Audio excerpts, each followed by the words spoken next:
పేదలకు ఎన్నో సంక్షేమ పథకాలు అమలు చేస్తున్నామన్నారు సీఎం రేవంత్ రెడ్డి. ప్రజా పాలనలో పేదలకు మేలు జరుగుతుందన్నారు.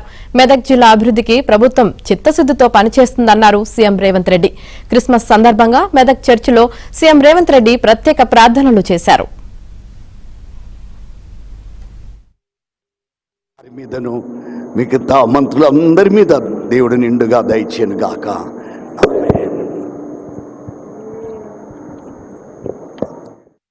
ప్రభుత్వం ఉన్నప్పుడే రైతులకు ఉచిత కరెంటు కానీ, ఈరోజు ఇందిరమ్మ ఇండ్లు ఏవైతే మనం నిర్మిస్తున్నామో అవి ప్రధానంగా దళిత క్రైస్తవులకే అత్యధికంగా ఇవ్వడానికి రాష్ట్ర ప్రభుత్వం ప్రయత్నం చేస్తున్నది. దళితులకు, గిరిజనులకు, దళిత క్రైస్తవులకు, గిరిజన క్రైస్తవులకు అత్యధికంగా లబ్ధి చేకూరుతుంది. ఈరోజు రాజీవ్ ఆరోగ్యశ్రీ ద్వారా 10 లక్షల రూపాయలతో పేదలకు ఉచిత వైద్యాన్ని అందిస్తున్నాము అని అంటే అది కూడా పేదలకే చెందుతుంది. 200 యూనిట్లు ఉచిత కరెంటు ఈరోజు రాష్ట్ర ప్రభుత్వం అందిస్తున్నది అని అంటే ఇది కూడా పేదలకే చెందుతుంది.